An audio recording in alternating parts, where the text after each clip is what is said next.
ఈరోజు చిన్నపిల్లని అడిగినా నీటికి పల్లం ఎట్లా తెలుసో అట్లాగే రైతులకు ఎవరేం చేసిండ్రు నిజం యావత్ తెలంగాణకు చిన్నపిల్లల నుంచి మొదలు పెడితే పండు ముసలి వాళ్ళ దాకా అందరికీ తెలుసు.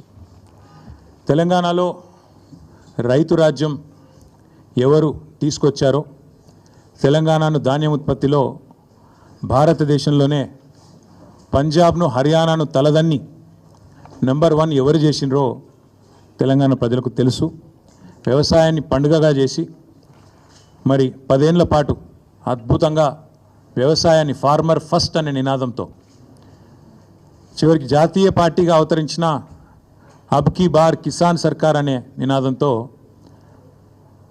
రైతు కేంద్ర బిందువుగా ప్రభుత్వాన్ని ఎవరు నడిపినో అందరికీ తెలుసు. తెలంగాణలో ఏ పంటను అడిగినా, ఏ పైరుని అడిగినా, ఏ రైతుని అడిగినా, ఆ రైతు పక్కనే ఉండే ఎద్దుని అడిగినా స్పష్టంగా చెప్తుంది వ్యవసాయాన్ని పండుగగా చేసింది ఎవరు అంటే. కాకపోతే జగమెరిగిన సత్యాన్ని అర్థం చేసుకోలేని వాడిని చవట అంటారు, నిజం తెలిసినా కూడా ఒప్పుకోనని రేవంత్ రెడ్డి అంటారు. అట్లా అయిపోయింది వాళ్ళ పరిస్థితి. అన్నీ తెలుసు, తెలియదని కాదు, తెలివి తక్కువ అని కాదు, లేదా అర్థం కాదని కాదు, తెలిసి తెలియనట్టు కనబడేదాన్ని చూస్తూ చూడనట్టు నటించేవాడిని రేవంత్ రెడ్డి అనక తప్పదు. నిజానికి చెప్పాలంటే ఇందులో చర్చించుకోవడానికి కానీ ఛాలెంజ్లు విసురుకోవడానికి కానీ పెద్దగా ఏం లేదు. కానీ ముఖ్యమంత్రి గారు ముచ్చట పడుతున్నారు, నిన్న రంకెలు వేసినారు. రొటీన్గా ఆయన పాపం సభ పెట్టినాడు అంటే 4 బూతులు, 5 ఛాలెంజ్లు, 6 తొడలు కొట్టే డైలాగులు, 2 గుడ్డలు ఊడదీస్తా అని 2 మళ్ళీ భాషణాలు, వాగ్భూషణాలు.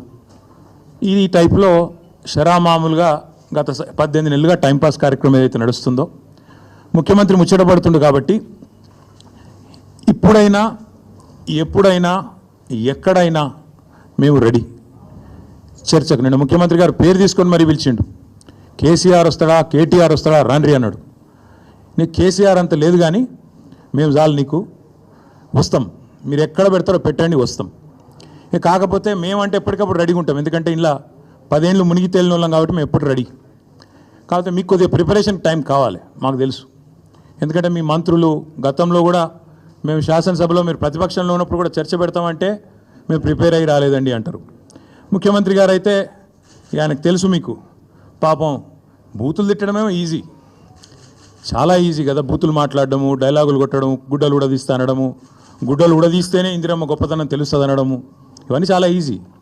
కానీ ముఖ్యమంత్రి గారికి నేను ఎందుకు 72 గంటలు టైం అంటున్నా అంటే, మళ్ళీ మీరు అక్కడికి చర్చకు వచ్చి బేసిన్లు బెండకాయలు అని చెప్పి ఆయనతో ఉన్న పరువు తీసుకుంటే తెలంగాణ ముఖ్యమంత్రి పరువు పోతుంది. ఇప్పటికే మీరు ఎంత సిగ్గుమాలిన వ్యక్తో ఇప్పటికే అందరికి అర్థమైపోయింది. ఎవడన్నా అడుగుతాడండి ముఖ్యమంత్రి దేవాదుల గోదావరి బేసిన్లు ఉన్నదా అని అడిగే పరిస్థితి ముఖ్యమంత్రిది. బేసిన్ తెలియదు, బెండకాయ తెలియదు. దాంతోపాటు ఇంకా దరిద్రం ఏంటంటే నల్లమల పులి అని చెప్పుకుంటాడు. నల్లమల తెలంగాణలోనే ఉంది కదా అని అడుగుతాడు మీటింగ్లో. అంటే ఇంత నికృష్టమైన వ్యక్తి కాబట్టే కొద్దిగా ప్రిపేర్ అయ్యేందుకు టైం వారికి 72 గంటల సమయం ఇస్తూ ఉన్నాం. లేదు ముఖ్యమంత్రి గారు కనుక ముచ్చటపడి లేలే మా సొంత ఊరికే రండి కొండారెడ్డిపల్లి కంటే అక్కడికైనా వస్తాం, లేదు మా సొంత నియోజకవర్గం కొడంగల్లో పెడతా నేను అంటే నీ ఇష్టం, అక్కడైనా పెట్టు. లేదు మా నాయకుడు కేసీఆర్ గారి సొంత ఊరు చింతమడకకు వస్తావా, అక్కడ రెడీగా ఉంటాం. లేదు మా నాయకుడు కేసీఆర్ గారి నియోజకవర్గం గజ్వేలు, అక్కడికి వస్తావా, నీ ఇష్టం. ఊరు నీ ఇష్టం, ప్లేస్ నీ ఇష్టం, సమయం డేటు అన్నీ నీ ఇష్టం. నేను రెడీ, మా పార్టీ తరపున నీ సవాల్ను స్వీకరిస్తూ ఉన్నాం. ఇందులో ముఖ్యమంత్రి గారి తరపున మరి ముఖ్యమంత్రి గారు ఇచ్చిన సవాల్ను పార్టీ తరపున నేను స్వీకరిస్తూ ఉన్నా. వాస్తవాలు చెప్పాలి అంటే దశాబ్దాలుగా దగాబడ్డ తెలంగాణను కేసీఆర్ గారి నాయకత్వంలో ముఖ్యంగా వ్యవసాయము, సాగునీటి రంగంలో ఎట్లాంటి విప్లవం సృష్టించినామో ప్రజలందరికీ ఇప్పటికే వారి అవగాహనలో ఉంది, వారి అవగతంలో ఉంది, వారి అనుభవంలో ఉంది. అయినప్పటికీ కొన్ని విషయాలు గుర్తు చేయాల్సిన బాధ్యత మా మీద ఉన్నది. ఆనాడు సమైక్య రాష్ట్రంలో తెలంగాణను నీళ్ళు ఇవ్వక ఎండబెట్టినారు కాబట్టే, కరెంట్ ఇవ్వక కాల్చక తిన్నారు కాబట్టే తెలంగాణ ఉద్యమం పుట్టింది. నీళ్లు, నిధులు, నియామకాలు అనే ఒక నినాదంతో ఆనాడు మేము ఉద్యమాన్ని నడిపాం. ఈరోజు ముఖ్యమంత్రి గారు కూడా అదే నినాదంతో పనిచేస్తున్నారు. నీళ్ళేమో ఆంధ్రాకు పంచుతున్నారు, ఆంధ్రాకు పంపుతున్నారు, బనకచెర్ల పేరిట ఇంకో పేరిట నిధులేమో ఢిల్లీకి పంపుతున్నారు. ఇక నియామకాలు మీకు తెలుసు, ఆయన అనుయాయులకు ఆయన తొత్తులకు కొంతమందికి నియామకాలు మాత్రం ఇచ్చుకొని బ్రహ్మాండంగా వాళ్ళతో తెల్లారలేస్తే మమ్మల్ని తిట్టించే కార్యక్రమం మాత్రం చేస్తూ ఉన్నాడు. వాస్తవం ఏంటి అంటే స్వతంత్ర భారతదేశ చరిత్రలో 78 ఏళ్ళ భారతదేశ స్వాతంత్రానంతరం ఏ ప్రభుత్వము కూడా కేసీఆర్ గారి ప్రభుత్వం చేసినంతగా రైతులకు ఎన్నడూ సాహసోపేతమైన కార్యక్రమాలు తీసుకోలేదు అనేది అక్షర సత్యం. రైతు బంధు అనే ఒక విప్లవాత్మకమైన పథకం, ఇది ఇక్కడ అక్కడ కాదు. మొన్న నేను ఆక్స్ఫర్డ్ యూనివర్సిటీకి పోయినా, అక్కడ నేను చెప్తుంటే వాళ్ళే పరిశాన్ అవుతున్నారు. దాదాపు $9 బిలియన్ 70 లక్షల మంది రైతుల ఖాతాల్లో 11 విడతలుగా వేసినాము. Direct benefit transfer farm input programme called Rythu Bandhu అని చెప్తుంటే ఆక్స్ఫర్డ్లోని అధ్యాపకులు, ఆక్స్ఫర్డ్లోని అక్కడి విద్యార్థులు కూడా ఇది నిజమేనా అన్నట్టు అబ్బురపడి చూస్తూ ఉన్నారు. తెలంగాణ నేల మీద రైతు రాజ్యం తెచ్చిందే కేసీఆర్ గారు. భారతదేశంలోనే మొట్టమొదటిసారిగా అన్ని రంగాలకు 24 గంటల ఉచిత విద్యుత్తు, 24 గంటల విద్యుత్తు, అందులో ఉచిత విద్యుత్తు రైతులకు ఇచ్చిన మొట్టమొదటి రాష్ట్రం తెలంగాణ, మొట్టమొదటి ముఖ్యమంత్రి భారతదేశ స్వాతంత్రానంతరం కేసీఆర్ గారు మాత్రమే. ఇది నువ్వు అవునన్నా కాదన్నా గింజుకున్నా గిలగిల కొట్టుకున్నా రేవంత్ రెడ్డి గారు, ఇది వాస్తవం నిలిచిపోతుంది. ఇందిరమ్మ రాజ్యం అన్నావు, ఇందిరమ్మ గొప్పతనం తెలవాలంటే గుడ్డలు కూడా తీసుకొట్టాలన్నావు. ఇందిరమ్మ గొప్పతనం ఏంది, ఇందిరమ్మ రాజ్యం గొప్పతనం ఏంది నీది అంటే కాలిపోయిన మోటార్లు, పేలిపోయిన ట్రాన్స్ఫార్మర్లు, ఎరువుల కోసం విత్తనాల కోసం లైన్లలో మళ్ళా చెప్పులు. నువ్వే చెప్పినావు, నీ పార్టీ చెప్పింది, మాకు ఓటేయండి మార్పు తెస్తాం, ఆనాటి రోజులు తెస్తామన్నావు, నిజంగానే తెచ్చినావు. ఇవాళ ఎరువుల కోసం విత్తనాల కోసం ఇవాళ రాష్ట్ర వ్యాప్తంగా నీ చేతగాని ప్రభుత్వం, నీ అసమర్థ ప్రభుత్వం రైతులను కాల్చుక తింటున్న మాట వాస్తవం కాదా? నిన్నగాక మొన్న కొమరం భీం జిల్లాలో అక్కడ సిర్పూర్ అనుకుంటా అక్కడ ఊరు, అక్కడ వేల మంది ఆల్మోస్ట్ యుద్ధాలు చేసే పరిస్థితి ఒక ఎరువు బస్తా కోసం వచ్చిన మాట వాస్తవం కాదా? ఇలా ప్రతి మండలంలో రైతులు ఎరువుల కోసం, యూరియా కోసం ధర్నాలు చేసే పరిస్థితి వచ్చిన మాట వాస్తవం కాదా? మీరు ఎరువుల దుకాణాలకు ఆధార్ కార్డు చూపెడితే ఎకరానికి ఒక బస్తా ఇవ్వాలని చెప్పిన మాట, మీ అధికారులకు ఆదేశం ఇచ్చిన మాట వాస్తవం కాదా? ఎరువులు కూడా పంచే శాతగాని నువ్వు ఇవాళ కేసీఆర్ లాంటి నాయకుడిని పిలిచి చర్చకు రా అని మాట్లాడితే నవ్విపోదురుగాక నాకేమి సిగ్గన్నట్టు ఇంతకంటే హీనమైన పరిస్థితి ఉండదు. అట్లాగే దశాబ్దాలు దగా చేసింది నీ ప్రభుత్వం కాదా? సాగునీటి ప్రాజెక్టులు కట్టకుండా రైతులను ఎండబెట్టి రైతుల ఆత్మహత్యలకు తెలంగాణను కేర్ ఆఫ్ అడ్రస్గా మార్చింది మీరు కాదా?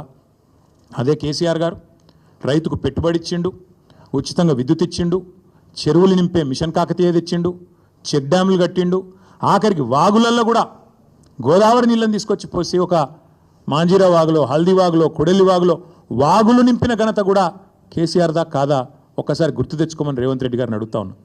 కరోనా సమయంలో దేశమంతా అతలాకుతలం అవుతుంటే ఆనాడు 7,500 ధాన్యం కొనుగోలు కేంద్రాలు పెట్టి ఆఖరి గింజదాకా కొని రైతులను కంటికి రెప్పలాగా కాపాడుకున్నది కేసీఆర్ కాదా? మార్కెట్ యార్డులకు ఇవాళ ధాన్యం వస్తే ఎక్కడ బోనస్ ఇవ్వాల్సి వస్తుందో అని ఎగ్గొట్టి దాచుకుంటున్నది నీ ప్రభుత్వం కాదా అని నేను అడుగుతా ఉన్నా. అట్లాగే ప్రపంచంలో ఎక్కడన్నా ఉన్నదా రైతు బీమా? ఒక రైతు చనిపోతే 5 లక్షల బీమా ఇచ్చే సంస్కారవంతమైన ప్రభుత్వం ఈ భారతదేశంలో కాదు ప్రపంచంలో ఎక్కడన్నా ఉందా? అది తెచ్చింది కేసీఆర్ కాదా? ఇవాళ రైతు బీమా కూడా ఎగ్గొట్టి గత 3 నెలలుగా ప్రీమియం కట్టకుండా మరి ముఖం చాటేసి వేలాది మంది రైతులు ఉసురు తీస్తున్నది కాంగ్రెస్ ప్రభుత్వం కాదా? ఇట్లా 1, 2 కాదు, చెప్తే 100 విషయాలున్నాయి. మీరు ఆనాడు దశాబ్దాల మీ గొప్ప పరిపాలనలో, మీ ఇందిరమ్మ పాలనలో ఆనాడు చెరువులను మీరు తాంబాలాలుగా మారిస్తే, వాటిని ఎండబెడితే, మిషన్ కాకతీయ ద్వారా మళ్ళీ వాటిని ప్రాణం పోసి వాటి ద్వారా మొత్తం భారతదేశంలోనే ఇటు వ్యవసాయానికి ఊతమిస్తూ ఇంకోవైపు మత్స్య పరిశ్రమకు నెంబర్ 1 స్టేట్ ఇన్ ఇన్లాండ్ ఫిషరీస్గా తీర్చిదిద్దింది కేసీఆర్ కాదా? 30,000 కోట్ల మత్స్య సంపద సృష్టించింది కేసీఆర్ గారు కాదా? ఏపీకి, ఆంధ్రప్రదేశ్కి ఉమ్మడి రాష్ట్రంలో కిందికి గోదావరి గలగలా తరలిపోతుంటే, ఇంకోవైపు కృష్ణమ్మ బిరబిరా పారిపోతుంటే ఆరతులు పట్టింది నీ పార్టీ, కిందికి నీళ్లను తీసుకుపోయింది నీ పార్టీ. కానీ పోరాడి తెలంగాణ సాధించి ఇవాళ తెలంగాణను ఆనాడు దాశరథి గారు చెప్పినట్టు ఒక్కొక్క బొట్టు నీటి బొట్టును ఒడిసిపట్టి 1,00,00,000 ఎకరాల మాగాణంగా చేసింది కేసీఆర్ కాదా? ఇది తెలియదా ప్రజలకు? 2014 ముందు తెలంగాణ ధాన్యం ఉత్పత్తి ఎంత, 2023లో తెలంగాణ ధాన్యం ఉత్పత్తి ఎంత, ఇది తెలియదా? ఇవాళ బనకచర్ల ద్వారా మీ గురువు గారు చంద్రబాబు నాయుడు గారు తెలంగాణ రైతుల గొంతు కోసి మరి గోదావరి నీళ్లను మళ్ళీ కిందికి తీసుకుపోయే ప్రయత్నం చేస్తుంటే మీరు ఎట్లా వంతబాడుతున్నారో తెలంగాణ సమాజం చూస్తలేదా? తెలంగాణ రైతాంగం చూస్తలేదు అనుకుంటున్నారా? ఈ జలదోపిడిని అడ్డుకునే ప్రయత్న భాగంలో మీరు ఎట్లా ఆంధ్ర ప్రయోజనాలకు వంతబాడుతున్నారో ఇవాళ తెలంగాణ సమాజం గుర్తు చేసుకోండి అని చెప్తా ఉన్నాను. ఆనాడు వలసల జిల్లాగా పేరుపడ్డ పాలమూరును దత్తత పేరిట దగా చేసిందెవరో, దక్షిణ తెలంగాణకు ప్రాణాధారమైన పాలమూరు రంగారెడ్డి ఎత్తిపోతల పథకాన్ని మేము దాదాపు 85-90% పూర్తి చేస్తే ఆ 10% ఇవాళ చేయకుండా ఎండబెడుతున్నది ఎవరో ప్రజలకు తెలియదా? ఆనాడు నల్లగొండ జిల్లా, మా స్రవంతి గారు ఇక్కడే ఉన్నారు, మునుగోడు, ఆ ప్రాంతం మొత్తం ఆనాడు ఫ్లోరైడ్ బాధతో బొక్కలు పూర్తి స్థాయిలో మూలుగ చచ్చిపోయి దారుణంగా తయారైతే ఆ ఫ్లోరైడ్ అనే మహమ్మారిని తరిమి కొట్టింది కేసీఆర్ పరిపాలన కాదా? అన్నదాతల ఆత్మహత్యలు ఆపింది కేసీఆర్ పరిపాలన కాదా? ఇది సెంట్రల్ గవర్నమెంట్ పార్లమెంట్లో చెప్పిన మాట వాస్తవం కాదా? ఇట్లా చెప్తూ పోతే వందలున్నాయి. చివరికి ఎంత దారుణం అంటే నల్లగొండ జిల్లాలో ఫెయిల్ అయిన బోర్లే ఇంటి పేరుగా రైతులు మార్చుకునే పరిస్థితి. బోర్ల రామరెడ్డి గారు, ఆయన ఇంటి పేరు బోర్ల రామరెడ్డి, 57 బోర్లేసి బోర్లా పడ్డ వ్యవసాయం తెలంగాణలో ఉన్నమాట వాస్తవం కాదా? ఇవాళ మీరు మాట్లాడితే దయ్యాలు వేదాలు వల్లించినట్టు నికృష్టంగా కాంగ్రెస్ గురించి, కాంగ్రెస్ యొక్క గొప్పతనం గురించి, ఇందిరమ్మ గురించి ఎమర్జెన్సీ విధించి ఆనాడు ఎంతోమందిని జైళ్లలో నూకిన ఇందిరమ్మను గుర్తు చేసుకుంటూ మళ్ళీ గుడ్డలు కూడా తీసుకొడతామంటే ఇవాళ తెలంగాణ సమాజం అట్లా చూస్తూ ఊరుకోవడానికి, నిస్తేజంగా చూడడానికి సిద్ధంగా లేదు. రేవంత్ రెడ్డి గారు, మీకు నేను స్పష్టంగా చెప్తా ఉన్నా, నీకు లెక్కలు తెలియకపోవచ్చు కానీ నేను గుర్తు చేస్తా. వాస్తవం ఏంది? 2014లో ఆనాడు కొత్త రాష్ట్రం తెలంగాణ, ఏదో అధికార మార్పిడి కాదు జరిగిందో, కొత్త రాష్ట్రం పుట్టింది. ప్రజల దయతో, పోరాటాలతో, కేసీఆర్ గారి నాయకత్వంలో తెలంగాణ రాష్ట్రాన్ని సాధించుకున్న రాష్ట్రంలో మన ఆర్థిక పరిస్థితి మనకు తెలియకపోయినా 2 దఫాల్లో 30,000 కోట్ల రుణమాఫీ చేసింది కేసీఆర్ ప్రభుత్వం కాదా? ఆనాడు కరోనా వచ్చినా, పెద్ద నోట్ల రద్దు లాంటి సమస్యలు వచ్చినా, కొత్త రాష్ట్రానికి మోడీ గారు ఎన్నో రకాలుగా ఇబ్బందులు పెట్టే ప్రయత్నం చేసినా అన్నీ తట్టుకొని 30,000 కోట్లు రుణమాఫీ చేసింది కేసీఆర్ ప్రభుత్వం కాదా? అట్లాగే ఇక సాగునీటి ప్రాజెక్టులు, వాటిని సస్యశ్యామలం చేయడం, నేను మళ్ళీ చెప్తా ఉన్నా, మీరే కదా ఏందది రైతు డిక్లరేషన్, మీ రాహుల్ గాంధీ వరంగల్కి వచ్చి ఇన్ని మాటలు చెప్పిండు. ఒక్కటని అమలైందా? ఇంట్లో ఒకటేసారి రుణమాఫీ అన్నారు.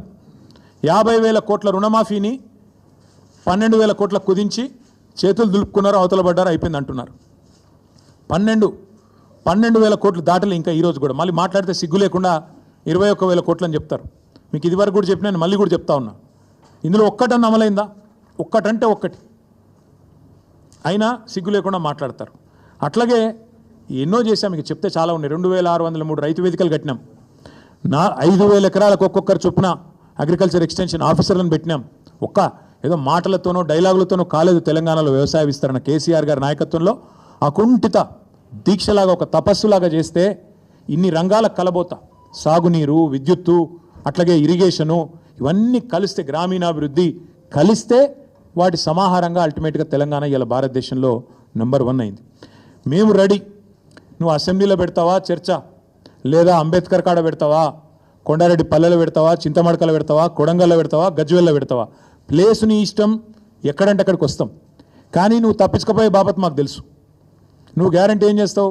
ఈయనకి ఏంటంటే అలవాటు, బురద చల్తాడు, అవతల పడతాడు, ఇట్లా చల్తాడు, ఏదో మాట అంటే డైలాగే నేను ఎక్కడన్నా అని మళ్ళీ అవుతాడు. ఆయననే చెప్పిండి, నిన్న కేసీఆర్ వస్తాడా కేటీఆర్ వస్తాడా అన్నాడు. మరి నేను వస్తా అంటున్నా, నీకు దమ్ముంటే రా, లేదంటే ఇంకొక ప్రతిపాదన 8 తారీఖు నాడు, ఇలా 5 తారీఖు, ఎందుకంటే ముఖ్యమంత్రి గారికి ప్రిపేర్ అయ్యేందుకు టైం పడుతుంది. 8 తారీఖు నాడు 11 గంటలకు మేమందరం వస్తాం, సోమాజిగూడ ప్రెస్ క్లబ్ రా, నీకో కుర్చీ చేసి పెడతాం. నీ కార్యకర్తలతో సహా వస్తావా, నీ ఎమ్మెల్యేలతో సహా వస్తావా, వాళ్ళు ఎంతమంది వస్తారో చెప్తే వాళ్ళకు కూడా ఇంతజాం చేస్తాం. ఛాయ్ బిస్కెట్ కూడా మా సోమాజిగూడ ప్రెస్ సోదరులను అడిగి అది కూడా ఏర్పాటు చేస్తాం. సోమాజిగూడలో ప్రెస్ క్లబ్లో 11 గంటలకు 8 తారీఖు నాడు నేను రెడీగా ఉంటా. నువ్వు వస్తావా రావా నీ ఇష్టం, నువ్వే ఛాలెంజ్ ఇసిరినావు, రావాలని కోరుతున్నా. వస్తే సంతోషం, మీడియా ముందే చర్చిద్దాం, నీళ్ళకు నీళ్ళు పాలకు పాలు. ఇంకొక మాట కూడా నేను చెప్తా ఉన్నా, ఇవాళ మా రైతన్నలు కూడా వినాలని చెప్పి కూడా కోరుతా ఉన్నా. వాస్తవం ఏంది, ఈరోజు సిగ్గు లేకుండా ఈ ముఖ్యమంత్రి రైతు బంద్ వేసినా పండుగ చేసుకోండి అంటుండు. మొన్ననే మా ప్రశాంత్ రెడ్డి గారు, జగదీష్ రెడ్డి గారు ఇక్కడ చెప్పినారు, మేము ఒకసారి వేయలేదు, 11 సార్లు మొత్తం 73,000 కోట్ల రూపాయలు రైతుల ఖాతాల్లో వేసినాం, కానీ ఎన్నడూ గింత హడావుడి గింత ఆర్భాటం అయితే చేయలేదు. ఒక్కసారి వేసి 4 పంటలకు గాను ఒక్క పంటకేసి దానికే పండుగ చేసుకోకండి అంటున్నాడు. వాస్తవం ఏంది అసలు? ఇవాళ రైతులకు ఎగ్గొట్టిందంతా, యాక్చువల్గా ఇచ్చిందంతా రేవంత్ రెడ్డి ప్రభుత్వం. మీరు చెప్పింది ఏంది అసలు? ఇచ్చింది ఏంది? మీరు చెప్పింది ఏంది? రైతు భరోసా ఎకరానికి 15,000 ఇస్తామని చెప్పినావు నువ్వు. కేసీఆర్ 10,000 ఇస్తున్నాడు బిచ్చం వేసినట్టు, నేను 15,000 ఇస్తా అన్నావు. కేసీఆర్ 2 పంటలకు ఇస్తున్నాడు, నేను 3 పంటలకు ఇస్తా అన్నావు. ఇవాళ ఏం చేస్తున్నావు మరి? ఇచ్చినావా ఎక్కడన్నా 15,000? అసలు రైతు భరోసా పేరుకు అర్థం ఉందా, తాత్పర్యం ఉందా? ఇంకొక మాట కూడా అడుగుతా ఉన్నా రేవంత్ రెడ్డిని నేను. నువ్వే కదా ఉత్తరం రాస్తే కౌలు రైతులకు 22 లక్షల మంది కౌలు రైతులకు ఉత్తరం రాసిండి మొగోడు. మీ అందరికీ నేను రాగానే ఇస్తా, ఇచ్చేస్తూనే ఉన్నా, వస్తూనే ఉన్నా, ఇస్తా అని చెప్పి రెచ్చగొట్టిండు. ఇవాళ అసలు రైతులకు ఎగ్గొట్టింది, పట్టదారులకు ఎగ్గొట్టింది ఈ 4 పంటలు కలిపి 24,000 కోట్లు, కౌలు రైతులకు ఎగ్గొట్టింది 15,000 కోట్లు. మొత్తం కలిపితే ఈ ప్రభుత్వం ఒక్క రైతు బంధులనే ఎగ్గొట్టింది 39,000 కోట్లు. ఎట్లా లెక్క అంటారా మీరు? ఆ లెక్క కూడా నేను తీసుకొచ్చినా, మీరు చూసుకోవచ్చు. ఒక్కొక్క ఎకరానికి ఎంత ఎగ్గొట్టిండు, మొత్తం కలిపి 39,000 కోట్లు ఎగ్గొట్టిండు ఒక రైతు బంధుల్నే. ఇక రైతు రుణమాఫీ తీసుకుంటే అక్కడ దాదాపు 38,000 కోట్లు ఎగ్గొట్టిండు. 50,000 కోట్ల లెక్కను 12,000కు రౌండ్ ఆఫ్ చేసి ఆడొక 38,000 కోట్లు ఎగ్గొట్టిండు. రైతు బంధులో ఇంకో 39,000 కోట్లు ఎగ్గొట్టిండు. ఎట్లా అంటారా? 2023-24 రబీలో ఒక్కొక్క ఎకరానికి ఆనాడు 2,500 ఎగ్గొట్టిండు, 5,000 ఇచ్చి చేతులు దులుపుకున్నాడు. అప్పుడే ఎలక్షన్ అయిందన్నాడు. అప్పుడు కేసీఆర్ గారు పెట్టిన 7,500 కోట్లు ఇచ్చిండు. ఇచ్చి 2,500 ఎకరానికి అప్పుడే ఎగ్గొట్టిండు. తర్వాత ఒక పంట అయితే మొత్తానికి ఎగ్గొట్టిండు.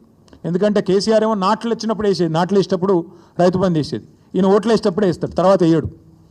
మా రైతు సోదరులకు నేను చెప్తున్నా, మళ్ళీ ఓట్లు దాటినాయంటే తర్వాత రైతు బంధు ఉండదు. దానికి రైతు బంధుకు రామ్ మర్చిపోండి. రేవంత్ రెడ్డి గారి ప్రభుత్వం రైతు బంధును ఎగ్గొడుతుంది, ఏదో ఒకటి చెప్పి తప్పించుకుంటుంది. ఈ 2024-25లో అన్నాడు మొత్తం 23-24 వానాకాలంలో రబీల్నేమో 5,000 ఇచ్చిండు, మొత్తం 23-24 వానాకాలం ఏమో మొత్తానికి ఎగ్గొట్టిండు 7,500. అటెనక 2024-25 దానిలో కూడా మొత్తం ఎగ్గొట్టిండు 7,500. మొన్న మళ్ళీ 1,500. అంటే మొత్తం కలిపితే ఒక్కొక్క ఎకరానికి 19,000 బాకీ రేవంత్ రెడ్డి ప్రభుత్వం ఒక రైతు బంధుకి.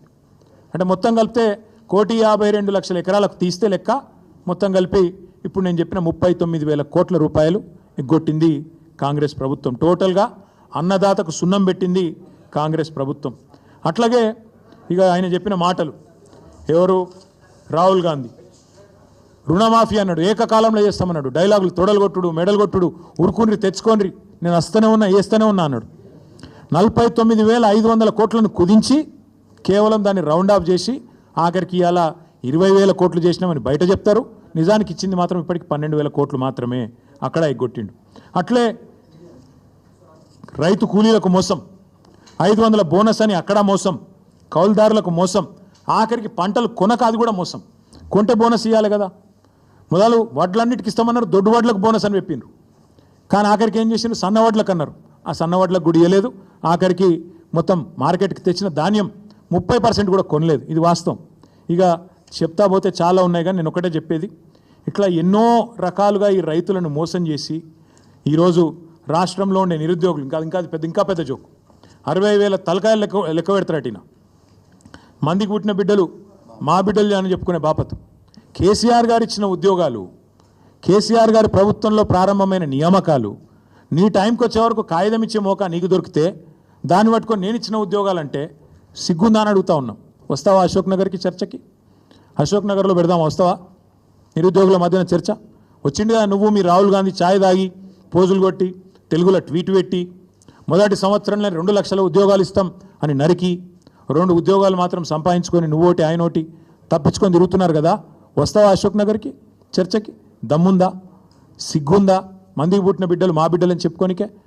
ఈ మాట ఎందుకు అంటున్నా అంటే ఇవాళ తెలంగాణలోని ప్రతి వర్గం నీ మోసాన్ని అర్థం చేసుకున్నది. ఇవాళ మా మహిళా తల్లులు 1,000,000 మందిని కోటీశ్వరులను చేస్తా అని డైలాగులు కొడుతున్నావు కదా. నువ్వు కోటీశ్వరులను చేసినేమో కానీ వాళ్ళకి 2,500 ఇస్తే చాలని చెప్పి వాళ్ళు ఎదురు చూస్తూ ఉన్నారు. 100 రోజులు ఇస్తా అన్నాం.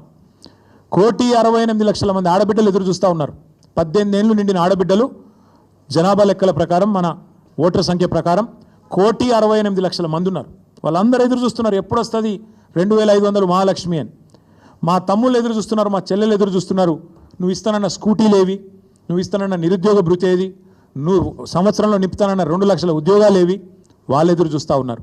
రైతులు ఎదురు చూస్తున్నారు, ఎప్పుడు ఇస్తాడు, ఎప్పుడు చేస్తాడు సంపూర్ణ రుణమాఫీ, ఎప్పుడు ఇస్తాడు 15,000 రైతు బంధు అని.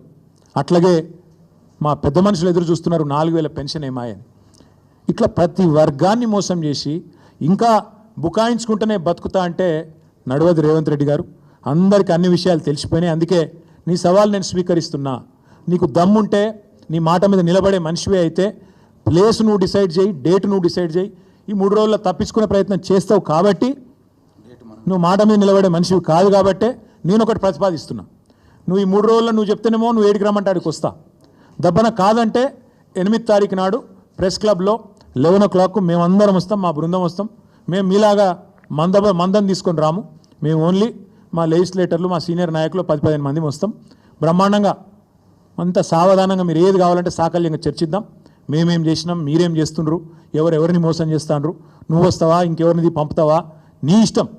నువ్వే రావాలని నేను డిమాండ్ చేస్తున్నాను. ఎందుకంటే దూత్ కా దూత్ పానీ కా పానీ కావాలంటే మాత్రం నువ్వే సవాల్ చేసినావు, రా అని. నీ సవాల్ స్వీకరిస్తున్నాం, రా అని చెప్పి విజ్ఞప్తి చేస్తున్నాం. మీకు కూడా ధన్యవాదాలు. తప్పకుండా మీరు కూడా రావాలని నేను కోరుతా ఉన్నా.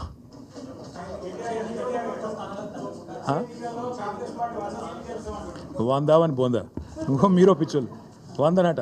ఆయన సొంత కాన్స్టిట్యున్సీలనే ఇప్పుడు జెడ్పీటీసీలు గెలుతాడో లేదు, పెట్టమని రాదు, ఎలక్షన్లు తెలుస్తుంది.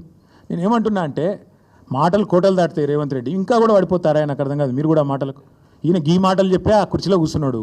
ఏదో అది చెప్పి ఇది చెప్పి 420 అడ్డమైన హామీలు ఇచ్చి ఢిల్లీకి వెళ్ళి టూరిస్టులను తీసుకొచ్చి ఈ డిక్లరేషను ఆ డిక్లరేషను. నేను ఒక్కటి అడుగుతున్నా, 100 సీట్లు గెలవాలి. ఎట్లా గెలవాలి? ప్రజలు ఓట్లు వేయాలి. ఎవరు ఓట్లు వేయాలి? దళిత బంధు రేవంత్ రెడ్డి గారి ద్వారా అందుకున్న దళితులు ఓట్లు వేయాలనా?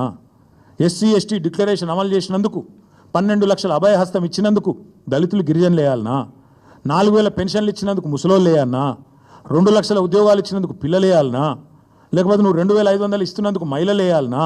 ఎవడేయాలి నీకు ఓటు? లేకపోతే నువ్వు ఎగ్గొట్టినందుకు రైతు బంధు రైతులు వేయాలనా? ఎవడేయాలి? ఎందుకు వేయాలి? ఏ వర్గం సంతోషంగా ఉంది? చచ్చిపోతున్న ఆటో డ్రైవర్లు వేయాలనా నీకు ఓట్లు? ఎవరేయాలి? ఏ వర్గం సంతోషంగా ఉంది తెలంగాణలో? ఒకటే ఒక వర్గం సంతోషంగా ఉంది. రేవంత్ రెడ్డి ఆయన తొట్టి గ్యాంగ్ ఒకటి ఉంటుంది. పేర్లు చెప్పండి చెప్తా, కానీ ఇప్పుడు వద్దు, మరోసారి చెప్తా. ఆ తొట్టి గ్యాంగ్ మాత్రం బాగా భయంకరమైన దోపిడీ, దండుపాలెం ముఠాలెక్క దోచుకునే పనులు వాళ్ళు మాత్రం సంతోషంగా ఉన్నారు. బిల్డర్లను గోకుడు, కాంట్రాక్టర్లను గీకుడు, ఆ పనిలో మాత్రం ఫుల్ ఉన్నారు, బిజీగా ఉన్నారు. నేను ఒక్కటి అడుగుతున్నా బ్రదర్, ఒక్క కొత్త స్కీమ్ అమలు కాదు, ఇచ్చిన ఒక్క మాట నెరవేరదు. కానీ ఇప్పుడు అప్పు, రాష్ట్ర ప్రభుత్వం యొక్క అప్పు 2 లక్షల కోట్లకు చేరుతుంది. ఏడబోతున్నాయి పైసలన్నీ? బడ్జెట్ కాకుండా 2 లక్షల కోట్ల అప్పు. రైతు బంధు రాదు, రుణమాఫీ సంపూర్ణంగా జరగదు, మహిళలకు 2,500 రాదు, పెద్ద మనుషులకు పెన్షన్ 4,000 రాదు, ఒక ఇల్లు కట్టింది లేదు, ఒక చెక్ డ్యామ్ కట్టింది లేదు, ఒక చెరువు తవ్వింది లేదు, ఒక ఇటుక పెట్టింది లేదు. ఏడబోతున్నాయి పైసలన్నీ? మొత్తం మంచిగా ఢిల్లీకి టింగ్ టాంగా ఇదానే కదా టకీమని చెప్పి ఢిల్లీలో మాత్రం రాహుల్ గాంధీ ఖాతాల, ఖార్గే గారి ఖాతాల, ప్రియాంక ఖాతాల, కేసీ వేణుగోపాల్ ఖాతాల పే సీఎం గారు తెలంగాణను ఏటీఎంగా మార్చి అద్భుతంగా నడుపుతున్నాడు. ఈయనను ఇవాళ మా సోషల్ మీడియాలో పెట్టుకున్న ముద్దు పేరు పే సీఎం. పేటీఎం అని ఒక యాప్ ఉంటుంది, మీకు ఐడియా ఉండొచ్చు. ఈయన పేరేమో పే సీఎం గారు మంచిగా తెలంగాణను ఏటీఎంగా మార్చిండు. టకీమని ఏఐసీసీలో మాత్రం మూత మోగుతాంది. కొత్త బిల్డింగులు కడతాండ్రు, కొత్త ఆఫీసులు తెరుస్తాండ్రు. ఈయన పదవి మాత్రం బ్రహ్మాండంగా ఉన్నది, కాపాడుకుంటాడు. గది తప్ప ఓటేసేవాడైతే ఈయనకి ఇక్కడ ఎవడు కూడా లేడు. వందనా వాని బొందనా అని అందుకే అన్న. ముఖ్యమంత్రి గారంటే గౌరవం ఉంది, కానీ ఇక ఆ మాట అనక తప్పలేదు.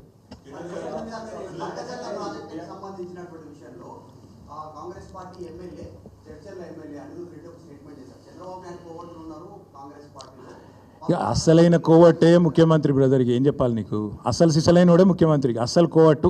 రాష్ట్రంలో నడుస్తున్నది ప్రజాపాలన కాదు, రాష్ట్రంలో నడుస్తున్నది కోవట్టు పాలన. చంద్రబాబు నాయుడు గారి కోవట్టు ఇవాళ రాష్ట్రాన్ని ఏలుతున్నాడు. ఇది వాస్తవం. తమ్ముడు ఆ ఎమ్మెల్యే గారిని నేను అభినందిస్తున్నా. వాస్తవం, కనీసం కాంగ్రెస్లో ఒక్కడన్నా నిజం చెప్పాడు మిగిలిండు. ఆ ఎమ్మెల్యే గారిని నేను అభినందిస్తున్నా. ఎందుకంటే కరెక్ట్ ఆయన చెప్పింది. రాష్ట్రంలో నడుస్తున్నది పక్కా కోవట్టు పాలన. ఇక్కడి నీళ్లను ఆంధ్రాకి ఎట్లా తరలించాలనే కోవట్టు పాలన. ఇక్కడ నిధులు ఢిల్లీకి ఎట్లా తరలించాలనే కోవట్టు పాలన, ఇక్కడి నియామకాలను ఆదిత్యనాథ్ దాస్ గారిని తెచ్చి మొన్నటిదాకా తెలంగాణకు వ్యతిరేకంగా 10 ఏళ్ళు పనిచేసిన ఆదిత్యనాథ్ దాసు ఆయనని తీసుకొచ్చి ఎవడన్నా పెడతాడా? సాగునీటి సలహాదారి పెడతారా ఎవడన్నా? నిన్న మొన్నటిదాకా 10 ఏళ్ళు నీకు వ్యతిరేకంగా పనిచేసిన వాడట ఇవాళ వచ్చి న్యాయం చేస్తారట. ఏమన్నా మెడకాయ మీద తలకాయ ఉన్నోడు చేసే పని. అందుకే అంటున్నా, రాష్ట్రంలో జరుగుతున్నది కరెక్ట్గా కోవట్టు పాలన. This man the chief minister is a coward అనే డౌటే లేదు, అలా అనుమానం ఏముంది మీకు? Thank you. బీసీ రిజర్వేషన్ల విషయంలో మా పార్టీ ఇక్కడ కాదు, శాసనసభలోనే మేము కడిగి పారేసినాం. మా తలసాని శ్రీనివాస్ యాదవ్ గారు, అట్లాగే మా పార్టీ తరఫున మాట్లాడిన గంగుల కమలాకర్ గారు ఆ రోజే ప్రభుత్వాన్ని మేము చాలా స్పష్టంగా చెప్పినాం, మీరు బీసీలను మోసం చేస్తున్నారు, మీకు స్పష్టంగా తెలుసు, మీ బీసీ డిక్లరేషను చిత్తశుద్ధి లేని శివపూజ లాంటిది, మీకు తెలుసు, తెలిసే బీసీలను మోసం చేస్తున్నారని అసెంబ్లీ వేదికగానే అడిగినాం. నేను ఒకటి మాత్రం స్పష్టంగా చెప్తున్నా బ్రదర్, ఈ ప్రభుత్వం చేత మోసగించబడని వాళ్ళు ఎవరు లేరు. బీసీలను 42% రిజర్వేషన్ అని మోసం, దళితులను గిరిజనులను అభయహస్తం 12 లక్షలు ఇచ్చేస్తా అని చెప్పి అట్లా దగా చేసిండు, మైనారిటీలను సప్లాన్ అని చెప్పి దగా చేసిండు. ఈ వర్గం ఆ వర్గం అని కాదు బ్రదర్, మహిళలను మోసం, రైతులను మోసం, యువతను మోసం, అందరినీ మోసం. ఇక మోసాల పరంపర గురించి 420 హామీల గురించి బోలెడు కాలం ఉంది, మాట్లాడుకున్నందుకు టైం ఉంది. నా రిక్వెస్ట్ మీతో, ఈ 72 గంటల గడువు 8 తారీఖు నాడు 11 గంటలకు అందరం సోమాజిగూడ ప్రెస్ క్లబ్లో కలుసుకుందాం. మిగతా విషయాలన్నీ విస్తారంగా అక్కడ మాట్లాడుకుందాం. Thank you.